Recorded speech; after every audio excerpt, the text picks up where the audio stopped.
భార్య: ఊరెళ్తా అన్నారు ఈరోజు. భర్త: పోదున్న పోతా. భార్య: ఇప్పుడు నేనేమన్నానని తిడుతున్నారు నన్ను? భర్త: నిన్ను తిట్టే ధైర్యం నాకెక్కడిదే, పొద్దున పోతా అంటున్నా. పిసినారి రమేష్: బాబు, మంచి అగరవత్తులున్నాయా? మా ఇంట్లో వెలిగిస్తే పక్కింట్లో వాసన అద్దరిపోవాలి. శాపతను: ఉన్నాయి, కానీ మీ పక్కింట్లో స్మెల్ రావడం ఎందుకండి బాబు? పిసినారి రమేష్: పక్కింటి సుబ్బారావు డబ్బులిచ్చాడు మార్కెట్కి వెళ్ళి అగరవత్తులు తెమ్మని. ఇప్పుడు వెళ్ళి పట్టుకెళ్ళి వాళ్ళకిస్తే వాళ్ళింట్లో వెలిగించినప్పుడు మా ఇంట్లో స్మెల్ రావాలి కదా.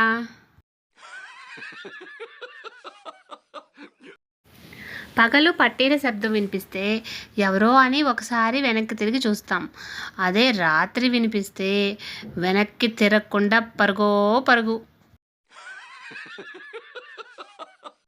చింటూ వాళ్ళ నాన్నతో ఇలా: పక్కింటోళ్ళ గడియారానికి నా క్రికెట్ బాల్ తగిలి పగిలిపోయింది డాడీ.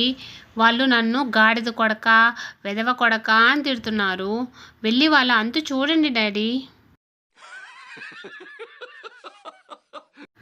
ఈరోజు నా రాశి ఫలాల్లో ఆకస్మిక ధనలాభం అని ఉంది. తెచ్చేవారెవరో ఒక పెద్ద సంచితో తీసుకురావాలని అనుకుంటున్నాను. ఫ్రెండ్స్, ఇలాంటి మరిన్ని వీడియోస్ కోసం సన్ పాజిటివ్ థాట్స్ ఛానల్ను సబ్స్క్రైబ్ చేసుకొని సపోర్ట్ చేయండి.